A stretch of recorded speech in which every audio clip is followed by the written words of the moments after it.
நீங்கள் வளருவீர்கள். சொந்தங்களுக்கு முன்பாக நீங்கள் வளருவீர்கள். உங்களோடு இருக்கிறவர்களுக்கு முன்பாக நீங்கள் வளருவீர்கள். கர்த்தராகிய ஆண்டவர் இன்றைக்கு கிருபையாய் வாக்கு கொடுக்கிறார். நான் உன்னை வளர்த்துவேன், நான் உன்னை வளர்த்துவேன். இந்த 11 மாதமும் உன்னை மறைவிடத்தில் வளர்த்தினேன், யாருக்கும் தெரியாமல் உன்னை வளர்த்தினேன்.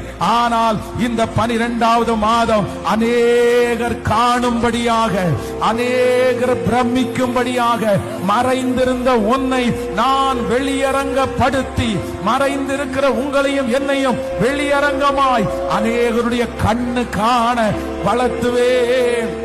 உங்க சொந்தக்காரர்கள் நடுவில் நீங்க வளருவீங்க. உங்களை சுற்றி வேலை பார்க்கிறவங்க நடுவில் கர்த்தர் வளருவாங்க.